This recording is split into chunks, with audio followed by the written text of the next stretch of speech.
அல்லேலூயா. தேவனுக்கே மகிமை உண்டாவதாக. தேவனுடைய வார்த்தைகள் என்ற வேலையில நம்ம தியானிக்க போகிறோம். ஆமென். அவருடைய வார்த்தை இல்லை என்றால் நாம இல்லை, அவருடைய தயவு இல்லைன்னா நாம இல்லை இல்லையா? நம்ம நிர்மூலமாகாமல் இருப்பதும் அவருடைய சுத்த கிருபையாக, அவருடைய தயவாக, அவருடைய இரக்கமாக இருக்கிறது. அவருடைய வார்த்தையை நம்மளுக்குள்ளாக செயலாற்றி கொண்டு இருக்கிறது. அதனால நம்ம தேவனுடைய வார்த்தைகளை தியானிக்கும் பொழுது நம்மளுடைய சிந்தனைகள், நம்மளுடைய திங்கிங் எல்லாம் எங்க இருக்கணும்? ஆண்டவருடைய வார்த்தையில இருந்து நம்ம என்ன கற்றுக்கொள்ள வேண்டும், ஆண்டவர் நமக்கு என்ன அந்த இடத்துல இருந்து சொல்லி தருகிறார் என்கிறத ஷார்ப்பா என்ன பண்ணுவோம்? கவனிக்க வேண்டும். அதனாலதான் யெஷுவா ஆண்டவர் தேவன் நம்முடைய ரட்சகர் பேசும் பொழுதெல்லாம் கடைசியா ஒண்ணு சொல்லுவார். என்ன சொல்லுவாரு? காது உள்ளவன் கேட்க கடவர் என்று சொல்லுவார். அப்ப தேவனுடைய வார்த்தையிலிருந்து நம்ம வார்த்தைகளை தியானிக்கும் பொழுது நம்ம காது கொடுத்து கேட்கிறவர்களாக இருந்தாதான் நம்ம என்ன பண்ண முடியாது? செயல்படுத்த முடியாது. நம்மளோட வாழ்க்கையில இம்ப்ளிமெண்ட் பண்ண முடியும், செயலாற்ற முடியும். நம்ம கேட்காத அரைமுறையமா கேட்டோம்னா என்ன ஆகும்? நம்ம வாழ்க்கையும் அரைமுறையமா ஆயிடும். கிறிஸ்துவுக்குள் மெசியாவுக்குள் இருக்கிறவர்கள் குறைவுள்ளவர்களாக இருக்க கூடாது. ஒவ்வொரு நாளும் அப்படியா இருக்கணும், நிறைவுள்ளவர்களாக நம்ம வளர்ந்துட்டே போனோம். பரிசுத்தத்துல ஒரேடியா தேவன் பசுத்தமாயிடு அப்படின்னு சொல்ல மாட்டாரு. ஒவ்வொரு நாளும் கிறிஸ்துவுக்குள்ளாக மெசியாவுக்குள்ளாக என்ன பண்ணணும்? வளர்ந்து கொண்டே போகும் பொழுது ஒரு காலகட்டத்துல வரும். அப்ப ஆண்டவர் மேகத்திலே வரும் பொழுது முழுவதுமாக நம்மை பரிசுத்தப்படுத்தி என்ன பண்ணுவாரு? அவரோடு கூட ஏற்றுக்கொள்வார். நம்ம தேவனுடைய வார்த்தைகளை தியானிப்பதற்கு முன்பாக நம்மை நாமே தேவனுக்கு ஒப்பு கொடுத்த ஆண்டவரே, உம்முடைய வார்த்தைகளை நான் தியானிக்க போகிறேன். உம்முடைய வார்த்தையே ஜீவன் உள்ளதாக இருக்கிறது. வார்த்தையாக வந்தவரே யெஷுவாவே, வார்த்தைகளை எங்களில் பெருக உதவி செய்ய என்று சொல்லுவோம். தேவனே, உங்களுடைய வார்த்தையின் மூலமாக நாங்கள் பெருக வேண்டும். உங்களுடைய வார்த்தையின் கிரியைகள் எங்களிடத்திலே காணப்பட வேண்டும். வெறும் வார்த்தையை கேட்கிறவர்களாக மாத்திரம் நாங்கள் இல்லாமல் வார்த்தையின்படி செய்கிறவர்களாக நாங்கள் இருக்க வேண்டும் என்று தேவனிடத்தில் சொல்லி எங்கள் இருதயத்தை திறந்தவர்களும் தகவனே என்று கேட்போம். எங்கள் சிந்தனைகள் எல்லாம் உங்களுடைய வார்த்தைகளை கேட்கும்படியாக தெளிவாகட்டும் யெஷுவாவின் நாமத்தினால. ஹல்லேலூயா. தேவனுக்கு மகிமை உண்டாவதாக. வாசிக்கலாம் 1 பேதுரு 2ஆம் அதிகாரம் 9வது வசனம். வாசிக்கலாம் 1 பேதுரு 2ஆம் அதிகாரம் 9வது வசனம். 1 Peter 2nd chapter 9th verse.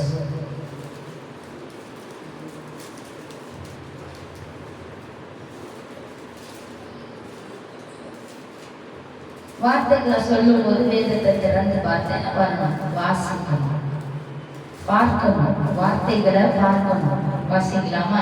எடுத்தாச்சா? நீங்களோ உங்களை அந்தகாரத்தினின்று தம்முடைய ஆச்சரியமான ஒளி இடத்திற்கு வரவழைத்தவருடைய புண்ணியங்களை அறிவிக்கும்படிக்கு தெரிந்து கொள்ளப்பட்ட சந்ததியாயும் ராஜரீகமான ஆசாரிய கூட்டமாயும் பரிசுத்த ஜாதியாயும் அவருக்கு சொந்தமான ஜனமாயும் இருக்கிறீர்கள். இவங்க எல்லாரும் சேர்ந்து நம்ம வாசிக்கலாம். நாங்களோ சொல்லுவோம், எங்களை அந்தகாரத்தினின்று தம்முடைய ஆச்சரியமான ஒளி இடத்திற்கு வரவழைத்தவருடைய புண்ணியங்களை அறிவிக்கும்படிக்கு தெரிந்து கொள்ளப்பட்ட சந்ததியாயும்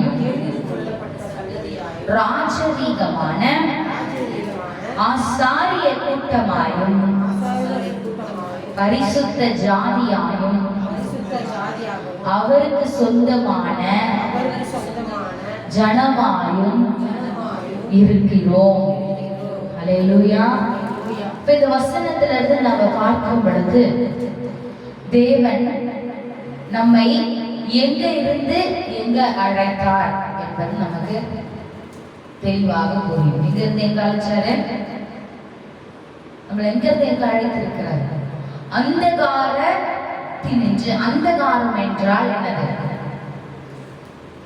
இருட்டு. அந்தகாரம்னா இருட்டு, இருட்டான பாவங்கள், இருட்டான சம்பவங்கள் எல்லாவற்றில் இருந்து நம்மள என்ன பண்ணாரு? எங்க வச்சார்? ஆச்சரியமான ஒளி.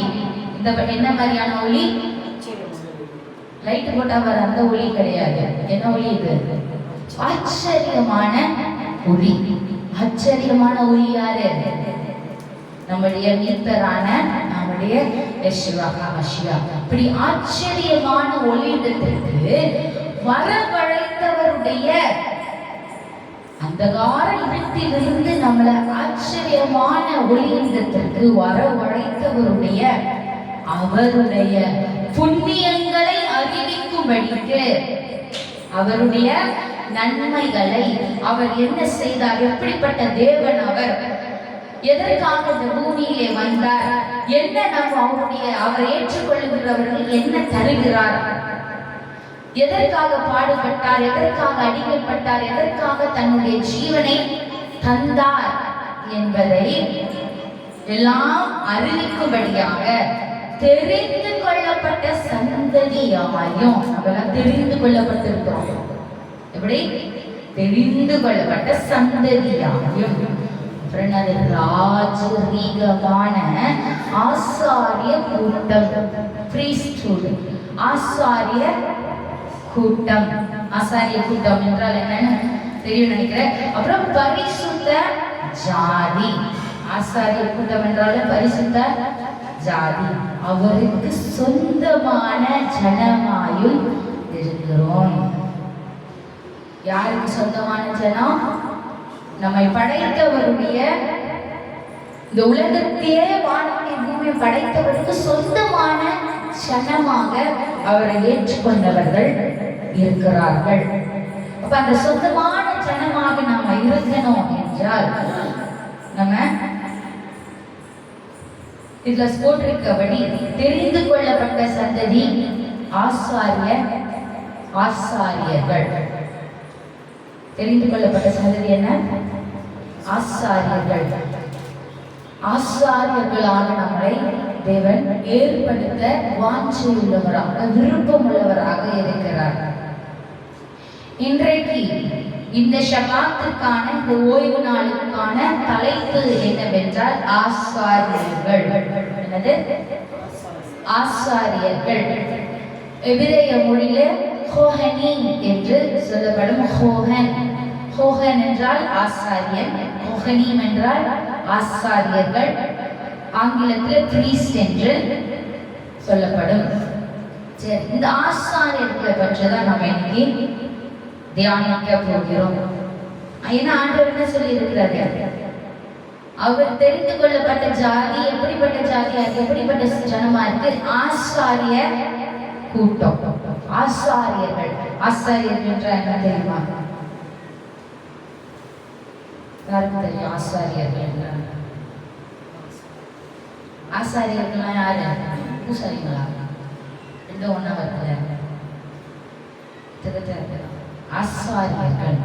ஆசாரியர்கள் என்றால் என்ன? ஆசாரியர் யாரு? ஆசாரியருடைய வேலை என்ன? அவருடைய பொறுப்புகள் என்ன என்பதை தேவனே ஆசாரியர்களாக நம்மை மாற்ற அவர் விருப்பம் கொண்டவராக இருக்கிறார்.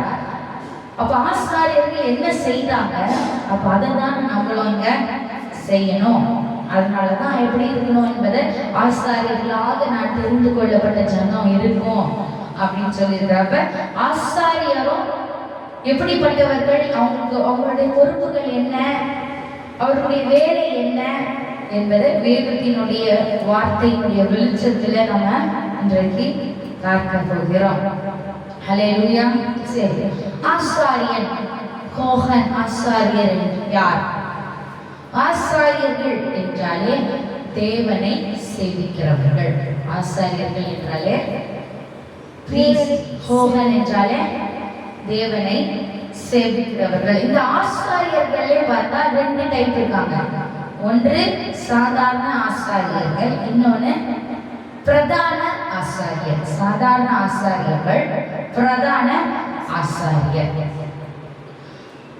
ஹை பிரீஸ்ட் சொல்லுவாங்க. ஹோகன் ஹாகடோல் அப்படின்னு எபிரேய மொழியில இருக்கும். அவர் பிரதான ஆசாரியர், அப்புறம் ஆசாரியர்கள். சரியா? சரி, இந்த வேதத்துல முதலாக இருக்கக்கூடியதான ஒரு ஆசாரியரை பத்தி நம்ம பார்க்க போகிறோம். வாசிக்கலாம். ஆதியாகமம் 14 அதிகாரம் 14-18 வசனத்துல இவர்தான் முதல்ல ஆசாரியராக இருந்தவர். வாசிக்கலாமா? ஆதியாகமம் 14 அதிகாரம் 18 வசனம். அன்றிலும் உன்னதமான தேவனுடைய ஆசாரியனாயிருந்த சாலேமின் ராஜாவாகிய மெல்கிசேதேக்குக்கு அப்பமும் திராட்சரசமும் கொண்டு வந்து, ஆபிரகாம் காலகட்டத்தில் ஏப்ரஹாமை தேவன் நம்முடைய முற்பிதாவான ஏப்ரஹாமை தேவன் பெயர் சொல்லி அழைத்த பொழுது அவர் வந்த பிறகு இந்த மெல்கிசேதேக் என்கிறதான ஆசாரியர் என்ன பண்றாரு? ஆசாரியர் ஆபிரகாமை சாத்திக்கும் பொழுது ஆபிரகாம் காணிக்கைகளை ஆசாரியருக்கு தந்தார் என்று அடுத்த வசனத்துல நம்ம வாசிக்க முடியும். அப்ப முதல் ஆசாரியர் வேதத்துல நம்ம பார்க்கக்கூடியவர் யாரு? பேர் என்ன? மெல்கிசேதேக். சொல்லுங்க, நல்ல சத்தமா சொல்லுங்க. முதல் ஆசாரியர் யாரு? சாலேமின் ராஜா. சாலேமின் ராஜா யார பாடுவான்? சாலேமின் ராஜாவே, சாலேமின் ராஜா. முதல்ல எருசலேம் என்கிற வார்த்தை இருக்கிறதுல எருசலேம் தேவனுடைய நகரம் இல்லையா? இஸ்ரவேல் இருக்கக்கூடியதான எருசலேம் என்ற நகரம். எருசலேம் என்கிறதான பெயர் வருகிறதுக்கு முன்பாக சாலேம் தான் அதோடைய பெயர். அப்ப சாலேம் என்கிறதான எருசலேம் ராஜாவாகிய மெல்கிசேதேக் தான் யாரு? மெல்கிசேதேக் தான் முதலான ஆசாரியர். ஞாபகம் வைத்துக் கொள்ளுங்கள், அவர் தான் முதல் ஆசாரியர். மெல்கிசேதேக் ஞாபகம் வைத்துக் கொள்ளுங்கள். அல்லேலூயா. அவர் ஒரு யூதன் அல்ல. அப்பனா யூதர்கள் அப்படின்னு சொல்ற ஒரு வார்த்தையே கிடையாது. ஏன்னா ஆபிரகாம் காலகட்டத்தில் யூதர்கள்னா சொல்லிப்படுற இல்லை. சரியா? பிறகு அடுத்த ஆசாரியர்கள் என்ன தோன்றுகிறார்கள் என்றால், இஸ்ரவேலர்கள் எகிப்திலிருந்து விடுதலையாக்கப்பட்டு சீனாய் வனாந்தரத்தில் சேர்ந்த பிறகு, சீனாய் மலை கண்டையில இந்த வனாந்தரத்துல சேர்ந்த பிறகு தேவன் மொத்த இஸ்ரவேலர்களையும் தேவன் என்ன பண்றாரு?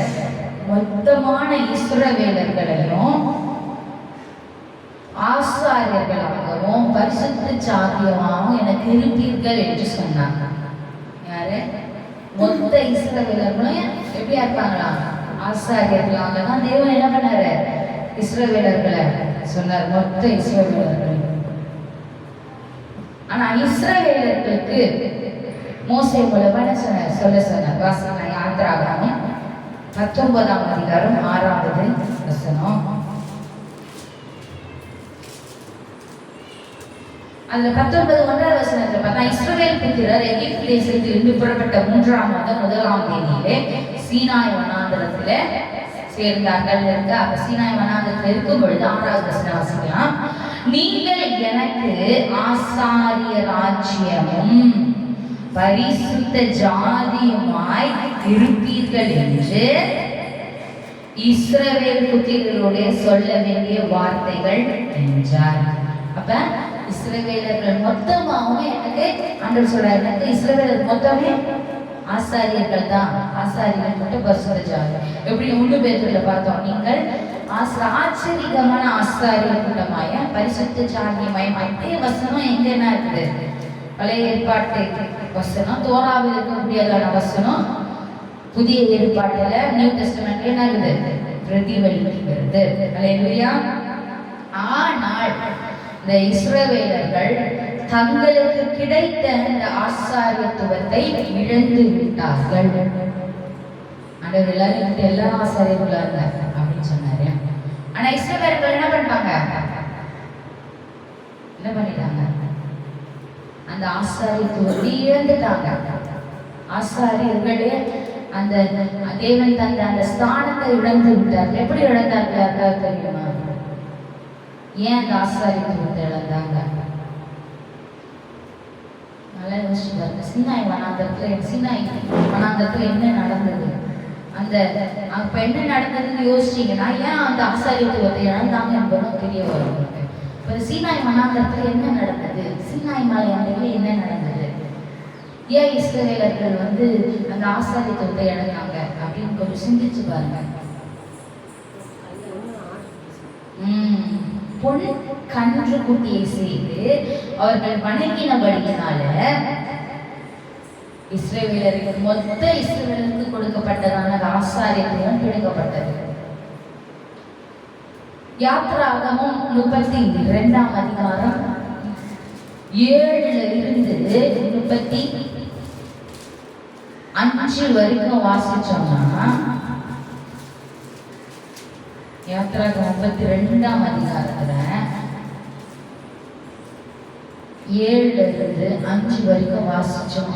7 இருந்து 35 வரைக்கும் ஃபுல்லா வாசிக்கிறதுக்கான நேரம் இல்லை. இருந்தாலும் அப்பொழுது கர்த்தர் மோசேயை நோக்கி, நீ இறங்கி போ, எகிப்து தேசத்திலிருந்து நீ நடத்தி கொண்டு வந்த உங்க ஜனங்கள் தங்களை கெடுத்து கொண்டார்கள் அப்படின்னு சொல்லுவாங்க. உன்கண் குட்டியை செலுத்து என்ன பண்ணாங்க?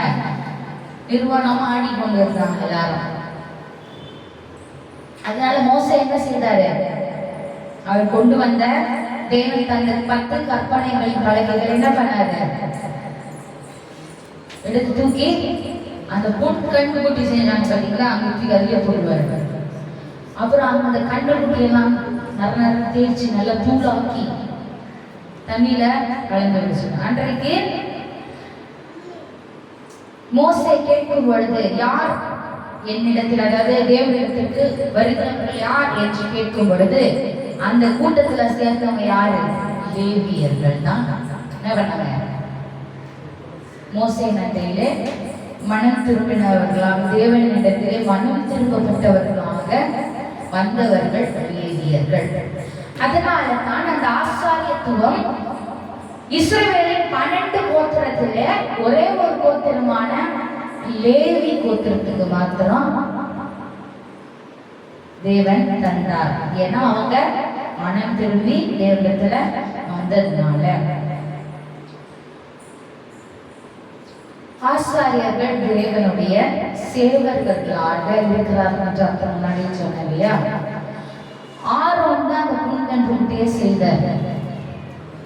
ஆரோன் தான் அந்த பொன்கன்றுக்குட்டியை செய்தார். அப்புறம் ஆரோனை ஆண்டவர் தண்டிக்கல. ஏன் ஆண்டவர் ஆரோனை தண்டிக்காத விட்டாரு?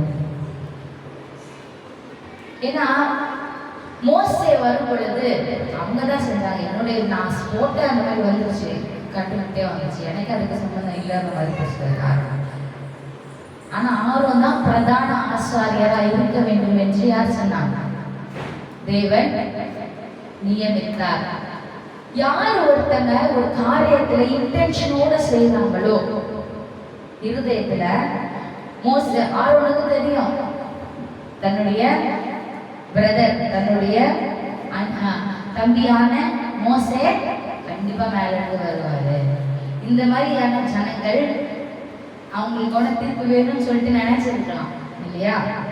அதனால இவங்க என்னதான் பண்ணாலும் திருந்த மாட்டாங்க அப்படின்ற நினைப்பவர். ஆனா அவர் தேவனுக்கு விரோதமான விஷயங்களை அவர் இன்டென்ஷனாக செய்ய, அவர்களுடைய இன்டென்ஷன், அவருடைய உள்ளான இருதயத்தினுடைய நினைவுகள் தவறாக இருந்ததுன்னா தேவன் அவர் என்ன பண்ணியிருக்க மாட்டாங்க, ஆரோனை பிரதான ஆசாரியரால் தேர்ந்தெடுத்திருக்கவே மாட்டார். அதுபோல என்னதான் ஆரோன் மோசேக்கு அண்ணனா இருந்தும் கூட மோசே தேவனோடு கூட பேசுகிறவராக இருக்கிறதுனால மோசேக்கான அந்த மரியாதை, என்னதான் அவர் ஆரோன் அண்ணன், யாருக்கு? மோசேக்கு ஆரோன் அண்ணன். ஆனா மோசே தேவனோடு ஐக்கியம் கொண்டதுனால, தேவனோடு பேசுகிறவராக இருக்கிறபடினாலே மோசேக்கு ஆரோன் என்ன பண்ணாரு? பயந்தாரு, ஒரு மரியாதை செலுத்தினாரு, கீழ்ப்படிந்தாரு. அதனாலதான் தேவன் என்ன பண்ணாரு? என்னதான் பெருசா இருந்தாலும் நீ எனக்கு கீழ்ப்படிந்ததுனால மோசே, அதனால நீ அவர்களுக்கு கீழ்ப்படுகிறேன்னு சொல்லிட்டு பிரதான ஆசாரியர் பொறுப்பை கொடுத்தாரு. ஆனால் அவரால இந்த பொன்கண்குட்டியை செய்தார் இல்லையா? இப்போ பிசாசான தர்க்கம் பண்ணுவான் இல்லையா? அவர் செஞ்சாரு. ஆண்டவர் என்ன சொல்லாரு? எந்த ஒரு விக்கிரகத்தையும் செய்யக்கூடாதுன்னு சொல்லிட்டாரு. அப்ப அப்படி இருந்தும் சொல்லியும் செஞ்சாரு ஆரோன். அப்ப அப்படி இருக்கிறதுனால அதுக்கு என்ன பண்ணும் தேவன்? டேலி பண்ணால் என்ன பண்ணிட்டாரு? கானான் தேசத்திற்கு வாக்கு தரப்பட்ட தேசத்திற்கு நுழைவதற்கு முன்பாகவே ஆரோன் என்ன பண்ணாரு? இறந்து விட்டார், மரித்து விட்டார். அவரால் வாக்குத்தத்தம் பண்ணப்பட்ட இடத்திற்கு பார்க்க முடியல. இதே மாதிரிதான் மோசேயும் தன்னுடைய வாக்குத்தத்தம் பண்ணப்பட்ட இடத்துக்கு செல்லாம மேல இருந்து மலை மேல இருந்து பார்த்து அங்கேயே மறித்து அங்கேயே அடக்கம் பண்ணப்பட்டார் என்று வேதவசனம் சொல்லுகிறது. அல்லேலூயா. அப்ப தேவன் நீதிபரர் இல்லையா? தேவன் நீதிபரர். எப்படி யாருக்கு எப்படியான அந்த நீதியை சரி கட்ட வேண்டும் என்கிற அவர் கரெக்டா பிளான் போட்டு கால்குலேட் பண்ணி செய்கிறவர். அல்லேலூயா. அப்பேற்பட்ட தேவன் நம்முடைய தேவனாக இருக்கிறார். அப்பேற்பட்ட பராக்கிரமர் அவர். ஒரு விஷயத்தை கூட அவரிடத்துல அநீதியே இல்லை. எல்லாத்துலயும் அவர் நீதியானவர். தன்னுடைய ஜனங்களை நியாயத்திற்கிறதுல, தன்னுடைய ஜனங்களை வழிநடத்துல இருந்து அவர் நீதிபரர். அவர் தான் நீதிபரராக இருக்கிறதுனால அவர் உயர்ந்தவர். ஹல்லேலூயா. அப்படிப்பட்ட தெய்வத்தை வணங்கக்கூடியவர்களாக நாம இன்றைக்கு ஆசாரியத்துவத்தை பற்றி நம்ம தியானித்துக் கொண்டு இருக்கிறோம். ஹல்லேலூயா. சரி, ஆசாரியர்களுடைய வேலை என்ன? முதல் ஆசாரியர் யாருன்னு பார்த்தோம். அதுக்கப்புறம் ஆசாரியர்களை யார் எழுப்பினாரு? இஸ்ரவேலர்கள். அப்புறம் இஸ்ரவேலர்கள் இழந்து விட்டார்கள். அப்புறம் லேவி கோத்திரத்துல லேவியர்கள் மாத்தோம்னா அதுல சிலர் ஆரோனுடைய வம்சத்திலிருந்து வரவங்க. ஆரோன் லேவி கோத்திரம். ஆரோன் வம்சத்திலிருந்து வரவங்க தான் பிரதான ஆசாரியா அடுத்து இருந்தாங்க. சரியா? மற்ற லேவியர்கள்லாம் ஆலயத்துல துதி பாடுறது, சின்ன அந்த பலியிட்டு அது மாதிரியான சில காரியங்களை ஆலயத்துல வேலைகளை செய்தார்கள். ஆசாரியர்கள் முழுவதுமாக வேலை செய்தவர்கள் தான் அடுத்த ஆசாரியர்களாக இருந்தாங்க. சரி, ஆசாரியர்களுடைய வேலையே என்ன அப்படின்னா, பிரதான வேலை என்னன்னா ஜனங்களை தேவனோடு இணைப்பது தான் அவங்க வேலையை. ஆசாரியருடைய வேலை என்ன? ஜனங்களை தேவனோடு இணைக்கிறது. அப்புறம் பிதாவாகிய தேவனுக்கும் சேவை செய்து அதற்கான எல்லா காரியங்களையும் செயல்படுத்துகிறது தான் அவங்களுடைய வேலை. பிரதான வேலை ஜனங்களை தேவனோடு இணைத்து தேவனுக்கு ஆராதனை செய்வதே லேவியர்களுடைய வேலையாக இருந்தது. பழைய ஏற்பாட்டை பார்க்கும் பொழுது பிரதான ஆசிரியர் வழிபடுவாரு இல்லையா? ஆசாரியர்கள் கூட வேலை செய்வாங்க. மற்ற ஆசாரியர்கள்லாம் எல்லா வேலையும் செய்து கொண்டு இருப்பாங்க. அதாவது ஆசாரியர்கள் கூடாரத்துக்கு தேவையான அத்தனை வேலைகளையும் மற்ற ஆசாரியர்கள் செய்வார்கள். பிரதான ஆசாரியர் என்ன செய்யணுமோ பிரதான ஆசிரியர் என்ன பண்ணுவாரு? பிரதான ஆசிரியர் வருடத்திற்கு ஒரு முறை தேவனுடைய ஆசாரிய கூடாரமான பரிசுத்த ஸ்தலத்துக்குள்ளாக சென்று பலி செலுத்துவார். எந்த நாள் செலுத்துவார்? போவார் வருஷத்துக்கு ஒரு முறை. பாவ நிவர்த்தினால் யோகி பூரப்ப மாத்திரம் என்ன பண்ணுவாரு? பிரதான ஆசாரியருடைய வேலை. அத்தனை ஒட்டுமொத்த இஸ்ரவேலர் எல்லாருக்காகவும் பலிகளை அவர் பிரதான ஆசாரியர் வருடத்துக்கு ஒரு முறை வீடு செலுத்தி கொண்டு வருவார்தான் பிரதான ஆசாரியருடைய வேலை. அவர்களுக்கு ஆசாரியர்களுக்கு சொந்த வீடு சொந்த நிலம் இல்லை. தேவனே அவர்களுக்கு சொந்தமானவராக இருந்தார். ஆசாரியர்களுக்கு என்ன இல்ல, அண்ணன் கட்டில கொடுத்த உங்களுக்கு சொந்தமான இடம் இருக்க கூடாது, சொந்தமான வீடு உங்களுக்கு எல்லாம் கிடையாது. நான் தான் உங்களுடைய சொத்து. தேவன் சொல்கிற நான் தான் ஆசாரியர்களே உங்களுடைய சொத்து யாரு, நான் தான் அப்படின்னு சொல்லிட்டு தேவனுடைய வார்த்தையில சொல்லப்பட்டிருக்கும். தேவன் ஆசாரியர்கள் பார்த்தோம்னா ஜனங்களுடைய வழிகளை என்ன பண்ணுவாங்க, ஜனங்கள் பலியிடுகிறதான பலிகளுக்கு பங்குகள் ஆசாரியர்களுக்கு உண்டு. அவங்க கொண்டு வர ஜனங்களுடைய கிஃப்ட், ஜனங்கள் கொண்டு வருகிறதான பரிசுகள், தேவனுக்காக கொண்டு வரதெல்லாம் இவர்களுக்கு ஆசாரியர்களுக்கு பங்குகள் கிடைக்கும். பிரித்து கொடுக்கப்படும். அவங்க அதுலதான் என்ன பண்ணுவாங்க, சாப்பிடுவாங்க, அதுலதான் திருப்தி அடைவாங்க. இப்படி ஒருத்தர் பார்த்து ஆசாரியத்துவத்துக்கு ஒருத்தர் மாற்றி ஒருத்தர் ஆசாரிய கூடாரத்துல வேலை செய்யறவங்களுக்கு அவங்க குடும்பம் முதல் கொண்டு எல்லாருக்கும் எங்கிருந்து போவோம், எல்லாம் ஆசாரிய கூடாரத்துல கொண்டு வரக்கூடியதான அத்தனை விஷயங்கள்ல இருந்தும் பாதி அவர்களுக்கு சென்றுவிடும். இதுதான் அவங்களுடைய வேலையாக தேவன் வைத்திருக்கிறார். அதான் ஆசாரியத்துவத்தினுடைய வேலை. லேவியராகமம் 8ஆம் அதிகாரத்துல ஆசாரியர்களுக்கும் பிரதான ஆசாரியரான ஆரோன் முதல்ல அவர் தான் என்ன பண்ணாரு, பிரதான ஆசாரியாரா இருந்தார். அவருடைய பிள்ளைகள் அவர்களுக்கு மோசே என்ன பண்ணார், தேவன் மோசே மூலமாக அவர்கள் ஆசாரியத்துவத்தின பணியில நிறுத்து என்பதற்காக அபிஷேகம் செய்தார். அந்த விஷயம் எங்க நடக்குது, லேவியராகமம் 8ஆவது அதிகாரத்துல வாசித்து பார்த்தோம்னா எப்படியாக தேவன் மோசே மூலமாக ஆசாரியர்களுடைய அபிஷேகம் செய்கிறார். எப்படி யெஷுவா ஹாமஷாவையும் அபிஷேகம் செய்தாரோ, முன்னாடி ஆசாரியர்களையும் அபிஷேகம் செய்து அப்புறம் என்ன பண்ணாங்க, அவங்க ஆசாரிய கூடாரத்துல தேவனுக்காகவும் ஜனங்களுக்காகவும் என்ன செய்யப்பட்டாங்க, தேவனுக்காக வேலை செய்தார்கள். இப்ப சொல்லப்பட்ட அந்த அதிகாரங்கள் எல்லாம் நீங்கள் வீட்டுல இருக்கும்போது போயிட்டு வாசிச்சீங்கன்னா உங்களுக்கு நல்லா புரியும். அடுத்தது ஆசாரியர்களுடைய ஆடை, ட்ரெஸ் கோட். ஆசாரியத்துவம்னால தேவன் என்ன பண்ணுவாரு, எல்லாத்துக்கும் ஒரு ட்ரெஸ் கோடு. இப்ப ஆசாரியர்கள் அப்படின்னா என்ன இருக்கு, ஆடை இப்படிதான் அவங்க அணிய வேண்டும் என்கிறதான ஒரு கட்டளை தேவனிடத்திலிருந்து அவர்களுக்கு கிடைத்தது. ஆசாரியர்கள் இப்படிதான் இருக்க வேண்டும். பிரதான ஆசாரியர்களுக்கான ஒரு ட்ரெஸ் இருக்கும். அதே மாதிரி மற்ற ஆசாரியர்களுக்கான வெள்ளி வஸ்திரம், லினன் துணியில சம்பந்தப்பட்டதான் அந்த துணியில வெள்ளை அங்கி அவர்கள் தரித்து கொண்டவர்களாக இடுப்புல என்ன பண்ணுவாங்க, கச்சையை கட்டி கொண்டு இருப்பாங்க. யாரு, அடுத்த மற்ற ஆசாரியர்கள். இங்க பார்த்தோம்னா தெரியும்,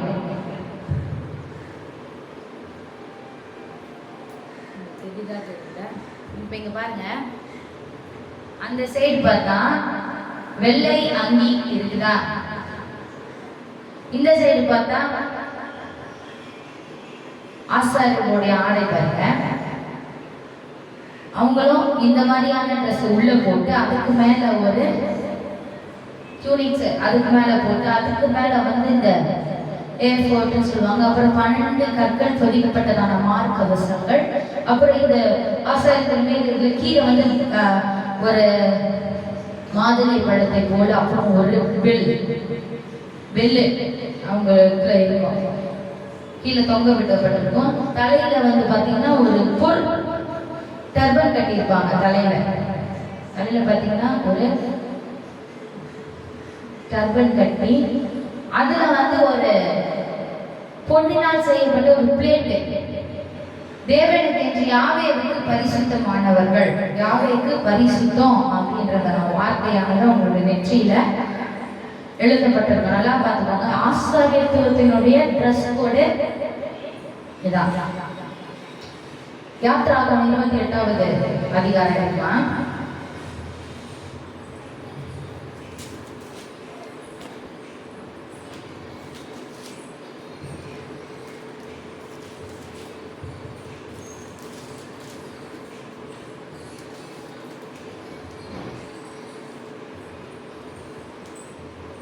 அல்லேலூயா.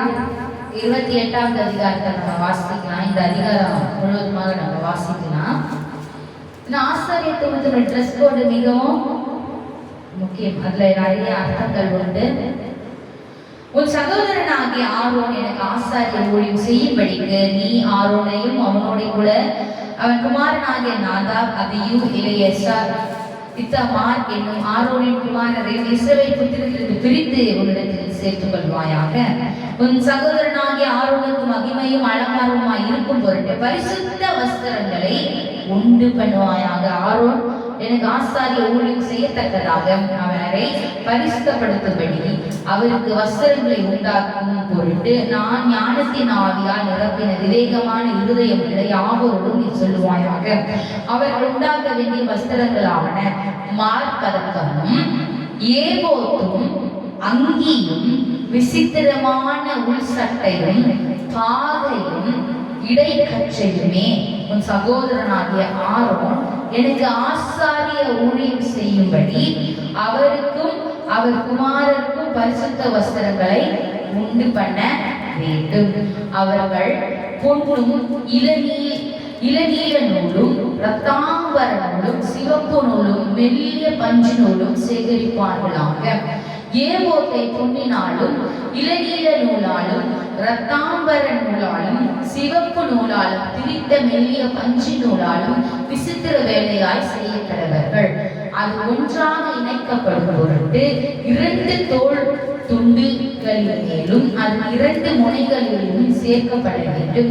அந்த ஏபோத்தின் மேல் இருக்க வேண்டிய விசித்திரமான கச்சை அந்த வேலைக்கு ஒப்பாகவே பொன்னினாலும் இளநீல நூலாலும் இரத்தாம்பர நூலாலும் சிவப்பு நூலாலும் திரித்த மெல்லிய பஞ்சு நூலாலும் பண்ணப்பட்டு அதனோட ஏகமாய் இருக்க வேண்டும். பின்னும் நீ 2 கோமேத கற்களை எடுத்து இஸ்ரவேல் புத்திரரின் நாமங்களை அவைகளில் வெட்டுவாயாக. அவர்கள் திறந்த வரிசையின்படியே அவருடைய நாமங்களில் 6 நாமங்கள் ஒரு கல்லிலும் மற்ற 6 நாமங்கள் மறுகல்லிலும் இருக்க வேண்டும்.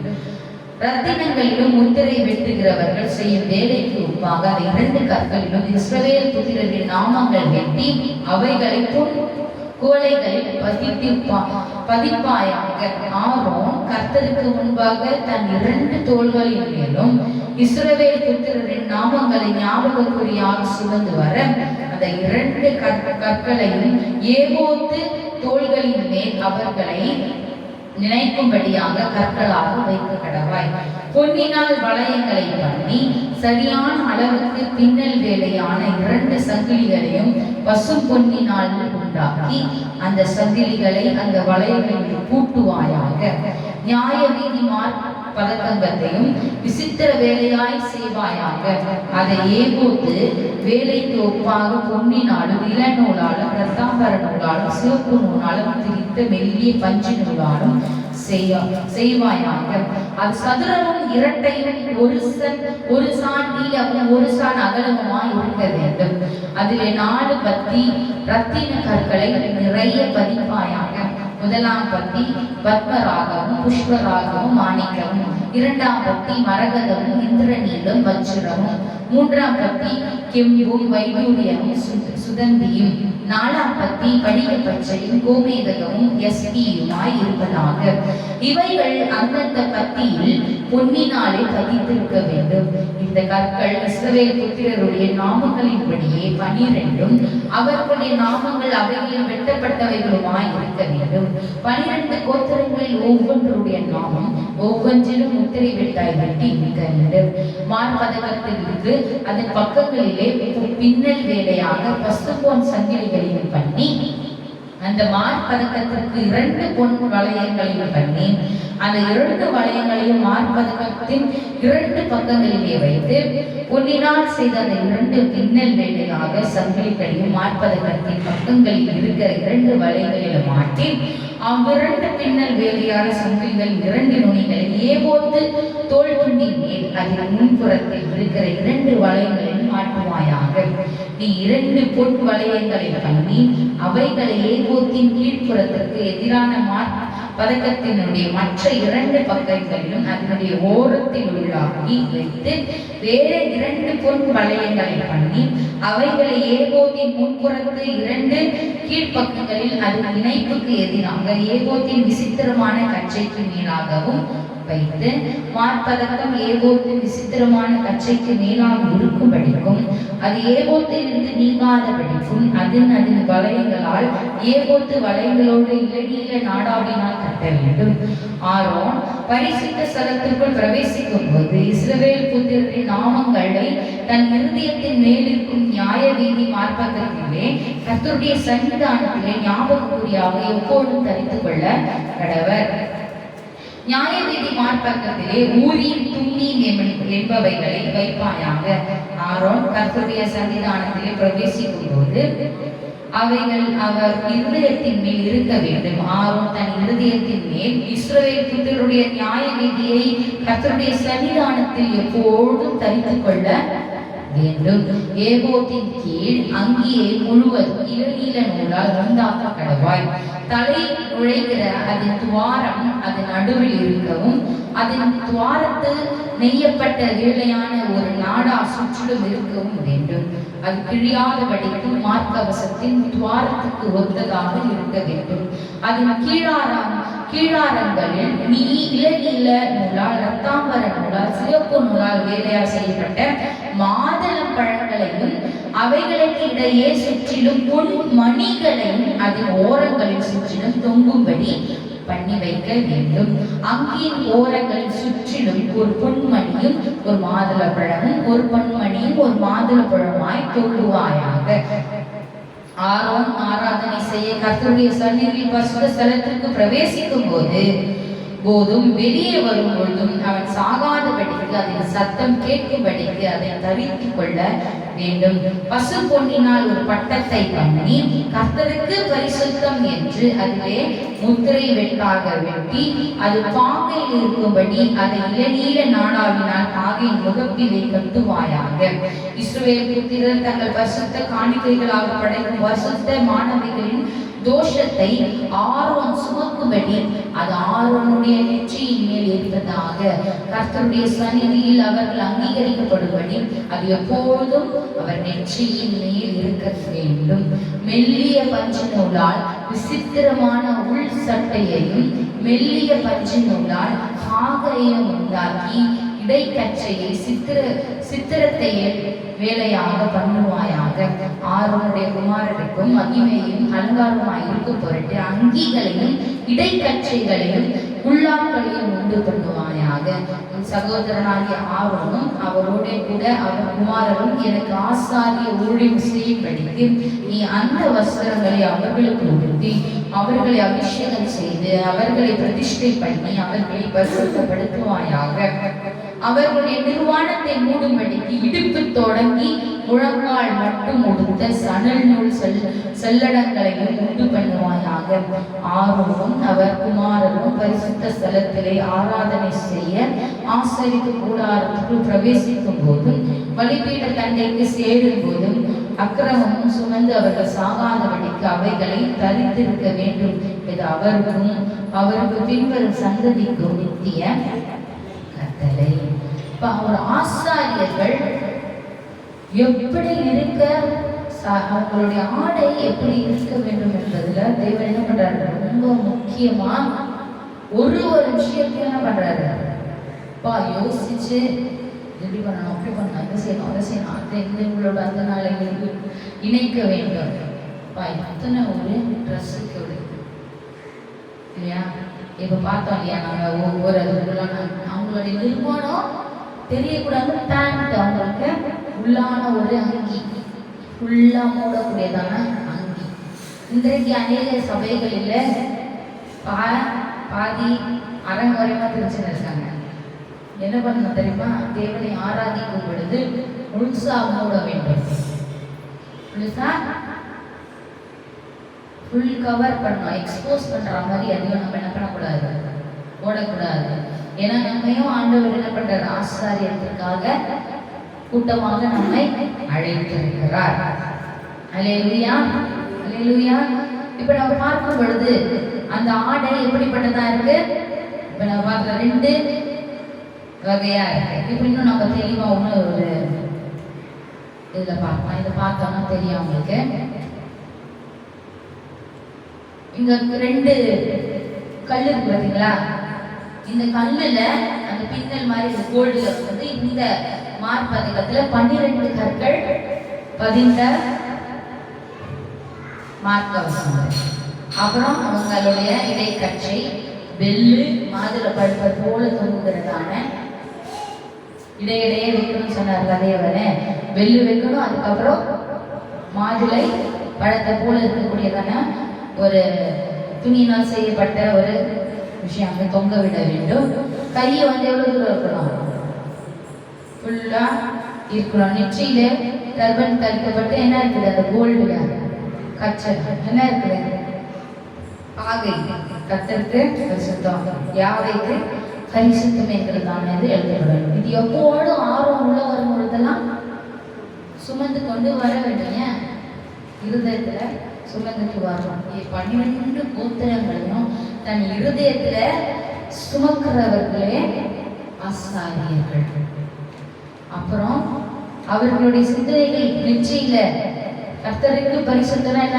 அவங்களுடைய பாவங்களை எல்லாம் நினைத்து அவர்களுக்காக பரிந்து பேச வேண்டும் தேவனிடத்தில். அதுக்குதான் அந்த பாவம் தலையில கர்த்தருக்கு பரிசுத்தம் என்று இந்த பாகையை தேவன் தலையில சொல்லுகிறார். இந்த மணி எதுக்கு தெரியுமா? இன்றைக்கு அநேக கோவில மணி அடிச்சுக்கிறது தெரியுமா? ஏன் எங்களுக்கு வந்துச்சு? ஏன்னா மணி என்பது பரிசுத்த மகா பரிசுத்த ஸ்தலத்துக்கு உள்ளாக ஆசாரியர் கூடாரத்தில் நுழையும் பொழுது தேவனுக்கு உள்ள ஆசாரியர் வருகிறார் என்பது தெரியணும். அந்த மணி முதலாவது சத்தம் வரும். புசுக்குன்னு வந்தா என்ன ஆயிடுவாங்க? வரித்து போயிடுவார்கள். அதற்கு ஒரு தேவன் என்ன பண்ணிருக்காரு? நேரத்தை வைத்திருக்கிறார். அந்த நேரத்துல மட்டும்தான் உள்ள வர முடியும். அதுவும் இந்த அங்கி தைச்சுதான் போக முடியும். மற்றபடி இந்த அங்கி தைக்காது போனவர்கள் சடனா உள்ள போனாங்களாம் மறித்து இருக்கிறாங்க. வேதவசனத்தில் வாசிச்சா தெரியும். அப்ப அப்படி ஒரு தேவன் வந்து அவருடைய பரிசுத்தத்துல மகத்துவம் உள்ளவர் என்பதை இதுல இருந்து தெரியப்படுத்துகிறது. இதே நமக்கு வந்து நம்முடைய நம்ம பார்க்கும் பொழுது இந்த ஒரு ஆசாரியத்துவத்தினுடைய ஆடையே இப்படிப்பட்ட ஒரு விஷயமா இருக்குன்னா, அப்ப நம்ம தேவன் பரிசுத்த ஆசாரிய சந்ததியா அழைத்திருக்கிறாரே, நம்ம எப்படி இருக்க வேண்டும்? ஒரு பிரதான ஆசாரியர் தன்னைத்தான் வெறுத்து ஜனங்களின் பாவத்தை மூடி தேவனுக்கும் ஜனங்களுக்கும் ஒரு இணைப்பை ஏற்படுத்த வேண்டும். முன்னாடி நம்ம சொன்னல இணைப்பை ஏற்படுத்த வேண்டும் என்று. ஆனா இப்பொழுது நமக்கு ஒரு இப்ப யாராவது பிரதான ஆசாரியர் இருக்கிறார்களா? தேவனுக்கும் நமக்கும் இணைப்பு ஏற்படுத்த. ஆனா இப்பொழுது நமக்கு இல்லை. ஆனா யார் நமக்கு பிரதான ஆசாரியராய் தேவன் ஏற்படுத்தினார்? இப்ப நமக்கும் தேவனுக்கும் உள்ளதான இணைப்பை எந்த பிரதான ஆசாரியர் இணைக்கிறார் சொல்லுங்க? யார் இணைக்கிறார்? இப்ப பிரதான ஆசாரியர் எங்க இருக்கிறாரு? அல்லேலூயா. நம்முடைய யெஷுவா ஹமஷியாவே நம்முடைய பிரதான ஆசாரியத்துவத்தினுடைய வேலையை செய்து கொண்டு இருக்கிறார். அல்லேலூயா. அவரே பிரதான ஆசாரியர். வாசிக்கலாம் எபிரேயர் 4ஆம் அதிகாரம் 14, 16, 14 16வது வசனம்.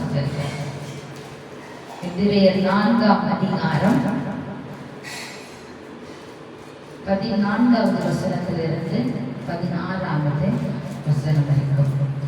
வானங்களின் வழியாய் பரலோகத்துக்கு போன தேவகுமாரனாகிய யெஷுவா என்னும் மகா பிரதான ஆசாரியர் நமக்கு இருக்கிறபடியால் நாம் பண்ணின அறிக்கையை உறுதியாய் பற்றி கொண்டிருக்க கடவும். நம்முடைய பலவீனங்களை குறித்து பரிதவிக்க கூடாத பிரதான ஆசாரியர் நமக்கு இராமல் எல்லா விதத்திலும் நம்மை போல சோதிக்கப்பட்டும் பாவம் இல்லாதவராய் இருக்கிற பிரதான ஆசாரியரே நமக்கு இருக்கிறார். ஆதலால் நாம் இரக்கத்தை பெறவும் ஏற்ற சமயத்தில் சகாயம் செய்யும் கிருபையை அடையும் தைரியமாய் கிருபாசனம் தண்டையிலே சேர கடவும். அதே 5ஆம் அதிகாரம் 1-10 வாசிக்கலாம். அன்றியும் மனுஷரில் தெரிந்து கொள்ளப்பட்ட எந்த பிரதான ஆசாரியனும் பாவங்களுக்காக காணிக்கைகளையும் பலிகளையும் செலுத்தும்படி மனுஷருக்காக தேவ காரியங்களை பற்றி நியமிக்கப்படுகிறான். தானும் பலவீனம் உள்ளவனானபடியினாலே அறியாதவர்களுக்கும் நெறி தப்பி போனவர்களுக்கும் இருக்கத்தக்க கவனாயிருக்கிறான். அதிநிமித்தம் அவன் ஜனங்களுடைய பாவங்களுக்காக பலியிட வேண்டியது போல தன்னுடைய பாவங்களுக்காகவும் பலியிட வேண்டியதா இருக்கிறது. மேலும் ஆரோனை போல தேவனால் அழைக்கப்பட்டாலுடைய ஒருவன் இந்த கனமான ஊழியத்திற்கு தானாய் ஏற்படுகிறது இல்லை. அந்தபடியே கிறிஸ்துவும் பிரதான ஆசாரியராகிறதற்கு தம்மை தாமே உயர்த்தவில்லை. நீர் என்னுடைய குமாரன், இன்று நான் உம்மை ஜெனிப்பித்தேன் என்று அவரோடே சொன்னவரே அவரை உயர்த்தினார். அப்படியே வேறொரு இடத்திலும் நீர் மெல்கிசேதேக்கின் முறைமையின்படி என்றென்றைக்கும் ஆசாரியராய் இருக்கிறீர் என்று சொல்லியிருக்கிறார். அவர் மாம்சத்தில் இருந்த நாட்களில் தம்மை மரணத்தினின்று ரட்சிக்க வல்லமை உள்ளவரை நோக்கி பலத்த சத்தத்தோடும் கண்ணீரோடும் விண்ணப்பம் பண்ணி வேண்டுதல் செய்து தமக்கு உண்டான பயபக்தி நிமித்தம் கேட்கப்பட்டு அவர் குமாரனாகிருந்தும் பட்ட பாடுகளினாலே கீழ்ப்படுதலை கற்றுக்கொண்டு தாம் பூரணரான பின்பு தமக்கு கீழ்ப்படுகிற யாவரையும் நித்திய ரட்சிப்பை அடைவதற்கு காரணராகி மெல்கிசேதேக்கின் முறைமையின்படியாக பிரதான ஆசாரியர் என்று தேவனாலே நாமம் தரிக்கப்பட்டார். ஹல்லேலூயா. நம்முடைய பிரதான ஆசாரியர் எங்கே? நமக்காக அவர் பரிந்து பேசிக்கொண்டு பிதாவின் வலது பார்சத்தில் இருக்கிறார். ஹல்லேலூயா. அதே எபிரேயர் 8ஆவது அதிகாரத்துல 1-6 வாசிக்கலாம். மேற்சொல்லியவைகளின் முக்கியமான பொருள் என்னவெனில், பரலோகத்தில் உள்ள மகத்துவ ஆசானத்தின் வலது பார்சத்திலே உட்கார்ந்திருக்கிறவருமாய் பரிசுத்த ஸ்தலத்திலும் மனுஷரால் அல்ல கர்த்தரால் ஸ்தாபிக்கப்பட்ட மெய்யான கூடாரத்தில் ஆசாரிய ஊழியம் செய்து வருகிறவருமாய் இருக்கிற பிரதான ஆசாரியர் நமக்கு உண்டு. ஒவ்வொரு பிரதான ஆசாரியரும் காணிக்கைகளையும் பலிகளையும் செலுத்தும்படிக்கு நியமிக்கப்படுகிறார். ஆதலால் செலுத்தும்படிக்கு ஏதோ ஒன்று இவருக்கு அவசியம் வேண்டியதாய் இருக்கிறது. பூமியிலே இவர் இருப்பாரானால் ஆசாரியராய் இருக்க மாட்டார். ஏனெனில் நியாயப்பிரமாணத்தின்படி காணிக்கைகளை செலுத்துகிற ஆசாரியர்கள் இருக்கிறார்களே. இவர்கள் செய்யும் ஆராதனை பரலோகத்தில் உள்ளவர்களின் சாயலுக்கும் நிழலுக்கும் ஒத்தி இருக்கிறது. அப்படியே மோசே கூடாரத்தை உண்டு பண்ண போகையில் மலையிலே உனக்கு காண்பிக்கப்பட்ட மாதிரியின்படியே நீ எல்லாவற்றையும் செய்ய எச்சரிக்கையாயிரு என்று தேவன் அவருக்கு கட்டளையிட்டார். இவரோ விசேஷித்த வாக்குத்தத்தங்களின் பேரில் ஸ்தாபிக்கப்பட்ட விசேஷித்த உடன்படிக்கைக்கு எப்படி மத்தியஸ்தராய் இருக்கிறாரோ அப்படியே முக்கியமான ஆசாரிய ஊழியத்தையும் பெற்றிருக்கிறார். ஹல்லேலூயா. தேவன் நமக்கு பிரதான ஆசாரியரான யெஷுவா மசியாவை ஏற்படுத்தினார் இல்லையா? இப்போ பிரதான ஆசாரியரான யெஷுவா மசியா அவருக்கு வேலை செய்ய ஆசாரியர்களுக்காக யார் ஏற்படுத்துறாரு? யார் ஏற்படுத்துறாரு? இதென்ன படிச்சோம் முன்னாடி 3 பேர் ஆசாரியர்களாக யார் ஏற்படுத்தியிருக்கிறாரு? அவர் பிரதான ஆசாரியர் யெஷுவா மசியா. ஆசாரியர்களாக யார் ஏற்படுத்திருக்காரு? 1 பேதுருல படிச்சோம். 1 பேதுரு 2ஆம் அதிகாரத்துல வாசிச்சோம் இல்லையா?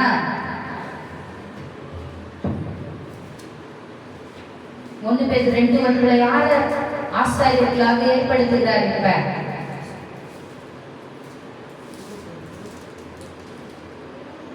1 பேதுரு 2ஆம் அதிகாரம் 9ஆம் வசனத்துல யாரை ஆசாரியர்களாக ஏற்படுத்துகிறார்?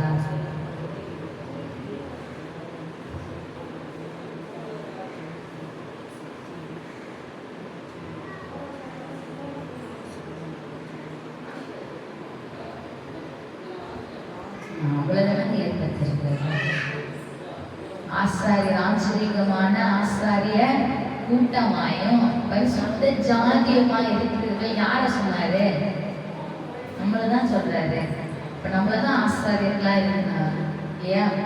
கடைசி தேவனுடைய வருகை முடிந்த பிறகு பரலோக ராஜ்யத்துல வெண்வஸ்திரங்கள் கொடுக்கப்படுகிறது. யாருக்கு? ஆசாரியர்களுக்கு. யாரெல்லாம் அவருக்காக வாழ்ந்தார்களோ வாழ்கிறவர்களுக்கு அவர் வெண்வஸ்திரம் தருகிறார். அவர் நம்மை அவருடைய ஆசாரியர்களாக 1000 வருட அரசாட்சியை நம்மை அவர் வைக்க சித்தமுள்ளவராக இருக்கிறார். எத்தனை வருஷம் எத்தனை வருஷம் அரசாட்சி செய்ய போறாரு? 1000 வருட அரசாட்சி. நம்ம அவரை ஆசாரியராக செய்ய சித்தமுள்ளவராக இருக்கிற வாசி. நான் வெளிப்படுத்தின விசேஷம் 1:6.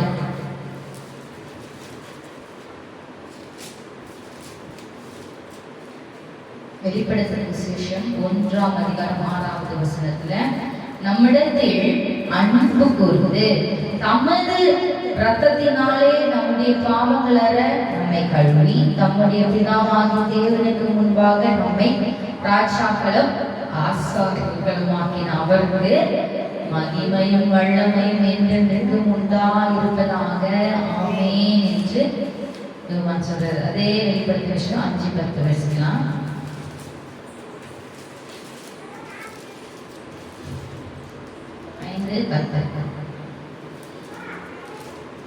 எங்கள் தேவனுக்கு முன்பாக எங்களை ராஜாக்களும் ஆசாரியர்களுமாக்கினீர், நாங்கள் பூமியிலே அரசாளுவோம் என்று புதிய பாட்டை பாடினார்கள். முன்னாடி வசனத்தை வாசிங்கன்னா தெரியும் யார் இவர்கள், உங்களாம் யார் எங்கிருந்து வந்தாங்க, அவங்க என்ன பாட்டு பாடுறாங்க. எங்களை நீங்க ராஜாக்களும் ஆசாரியர்களாக வைத்திருக்கிறீர் என்பதை இவர்கள் பாட்டாக பாடினார்கள். அல்லேலூயா. ஒரு ஆசாரியத்துவம் என்பது என்ன? ஆசாரியத்துவம்னா என்ன? நம்ம ஆசாரியர்களாக தேவன் வைத்திருக்கிறார் அப்படின்னா எவ்வளவோ ஒரு பெரிய மேன்மையான விஷயம். இப்ப இந்த ஆசாரியத்துவத்தினுடைய முக்கியத்துவங்களை நம்ம பார்த்தோம். அவங்க என்ன செய்தாங்க அப்படின்னு சொல்லிட்டு. அப்ப நம்ம என்ன செய்யணும்? நம்ம முதல்ல நம்ம என்ன பண்ணணும்? அபிஷேகம் பண்ணப்பட்டவர்களாக மாறணும். நம்மை சுத்திகரிக்க தேவனிடத்துல ஒப்பு கொடுக்கப்பட வேண்டும். தேவன் அண்டையில எப்போதும் நம்ம மற்றவர்களை நினைத்து அவர் சமூகத்துல நிற்க வேண்டும். ஜனங்களை தேவன் ரட்சிக்கும்படியாக தேவனிடத்துல மன்றாட வேண்டும். அல்லேலூயா. இதான் ஒரு ஆசாரியத்துவத்தினுடைய. ஆசாரியர்கள் மற்றவர்கள் செய்த குற்றங்களை நினைக்க மாட்டாங்க. அவங்க குற்றத்திற்காக பரிந்து பேசுவாங்க. என்னது ஆசாரியோட வேலைன்னா யெஷுவா என்ன பண்றாரு? நம்ம குற்றத்தை போய் நிறுத்தி இவங்க குற்றம் பண்ணிட்டாங்க, நம்மளை மன்னிக்காதையா சொன்னாரு. எவ்வளோ பெரிய குற்றம் செய்து அவர் சுமந்து மன்னித்து நமக்கு மன்னிப்பை மீட்பை ஏற்படுத்தினார். இப்ப ஆசாரியர்களா நம்மளை ஏற்படுத்தினார்னா மற்றவர்களுடைய குற்றங்களை மன்னித்து அவர்களுக்காக விண்ணப்பம் செய்வதே என்னது? ஆசாரியத்துவமாக இருக்கிறது. அப்ப நாம என்ன பண்ணணும்? ஆசாரியத்துவத்தை முக்கியத்துவத்தை நினைத்து என்ன பண்ணணும்? அதை உறுதியா நம்ம என்ன பண்ணணும்? தரித்திருக்க இப்ப நம்ம ஆசாரியர்களாக ஒரு வைத்திருக்கிற சும்மா சொல்ல தேவன் ஆசாரியர்களாக வைத்திருக்கிறார்கள். நம்மளுடைய நடை, உடை, பாவனைகள், பேச்சு எல்லாம் வச்சுதான் என்ன பண்ணோம்? ஆசாரியத்துவம் காணப்படணும். ஒரு ஆசாரியர்கள் என்றால் ஈஸியா பார்த்து தெரிஞ்சுலாம், இவர்கள் ஆசாரியர்கள், ஜனங்களுக்காக பரிந்து பேசுகிறவர்கள்.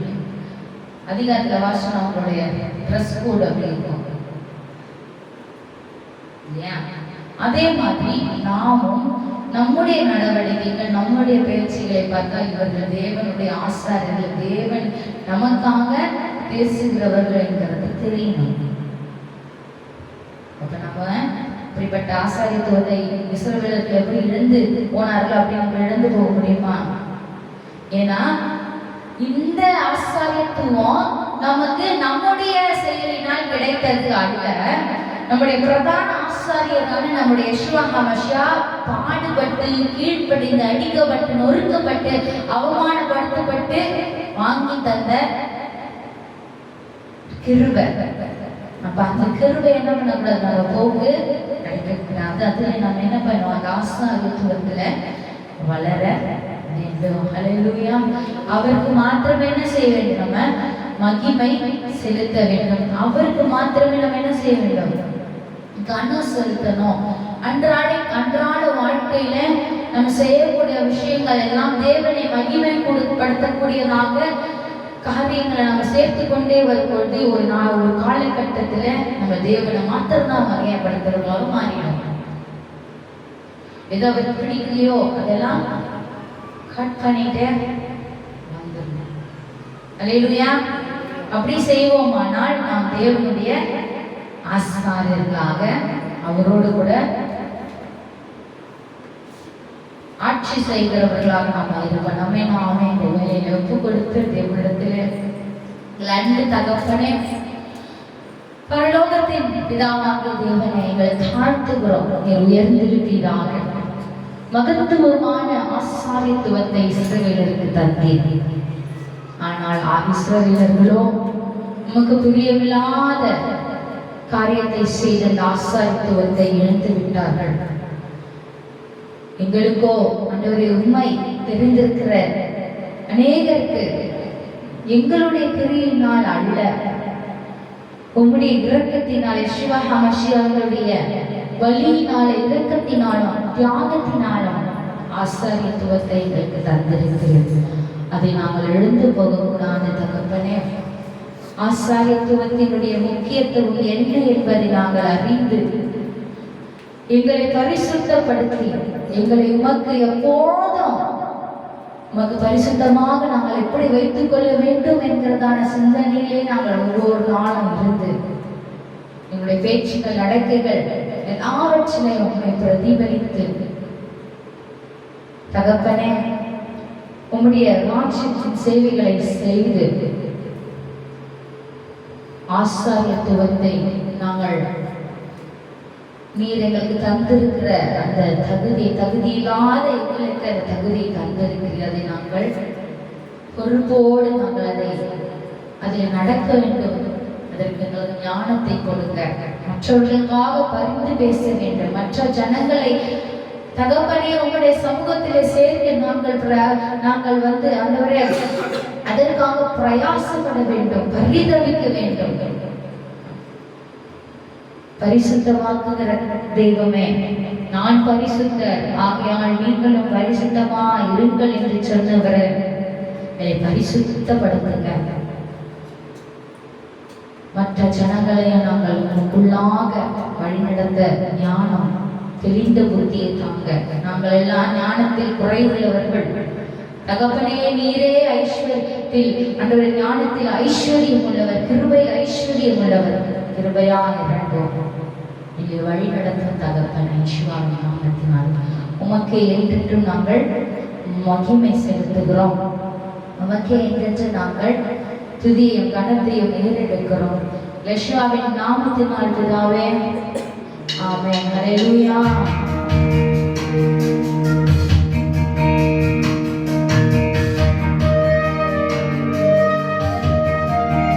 மகிமைக்கும் கனத்திற்கும் உரியவரே, ஆசாரியர்களாக ராஜாக்களாக ஏற்படுத்துகிறது.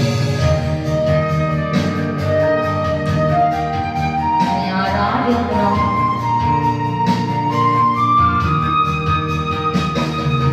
மகிமை உமக்கன்றோ, மாட்சிமை உமக்கன்றோ,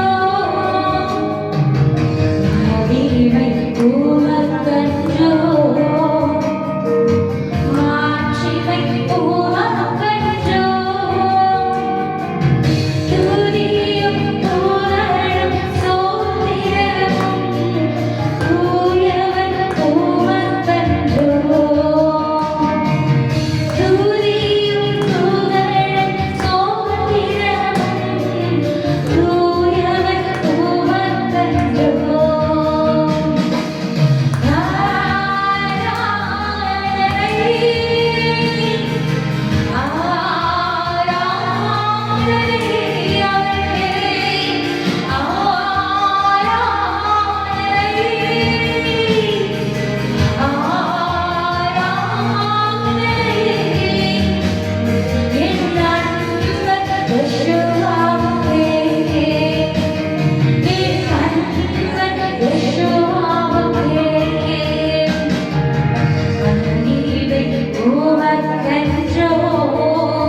எங்கள் மனவாளரே, எங்கள் துணையாளரே,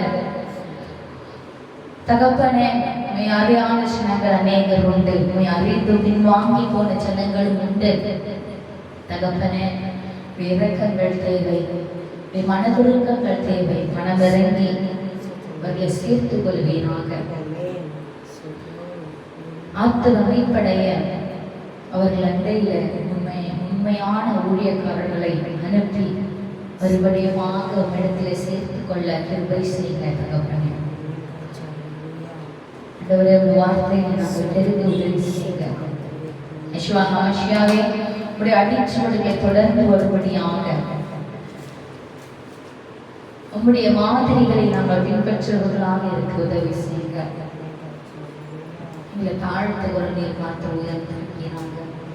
யெகோவாவின் நாமத்தினால் பிதாவே, ஆமென். என் ஆத்துமாவே யாவே தேவனை ஸ்தோத்திரி, யாவே தேவன் செய்த சகல உபகாரங்களையும் மறவாதே. நாம் ஒரு மனதோடு